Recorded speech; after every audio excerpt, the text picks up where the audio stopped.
ഭാര്യയുണ്ടല്ലോ സുബ്ഹാനല്ലാഹ് നമസ്കരിക്കാതെ കിടക്കുന്ന ഭർത്താവിനോട് നമസ്കരിക്കുക, അല്ലാഹുവിന്റെ മുന്നിൽ പോകേണ്ടവനല്ലോ, നാളെ പടച്ച റബ്ബിന്റെ പരലോകത്ത് പോയി നിൽക്കേണ്ടവനല്ലോ, ഖബറിന്റെ അകത്ത് പോയി കിടക്കേണ്ടവനല്ലോ. പടച്ചവരെ, ദീനിന്റെ കാര്യങ്ങൾ പറഞ്ഞു കൊടുക്കുന്ന ഒരു ഭാര്യ, അങ്ങനെ ഒരു ഗുണം നിന്റെ ഭാര്യക്കുണ്ടോ? അവള് സാലിഹത്തായ പെണ്ണാണെന്ന് നബി മുഹമ്മദ് മുസ്തഫ സല്ലല്ലാഹു അലൈഹി വസല്ലമ തങ്ങൾ പറയുകയാണ്. നന്മകൾ പറഞ്ഞു കൊടുക്കുന്ന ഭാര്യ.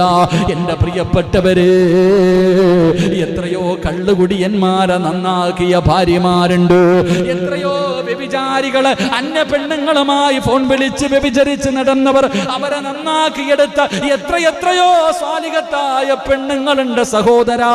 പടച്ചവനെ, ഒരു പെണ്ണ് വിചാരിച്ചാൽ ഏത് മോശക്കാരനെയും നന്നാക്കാൻ കഴിയുമല്ലോ.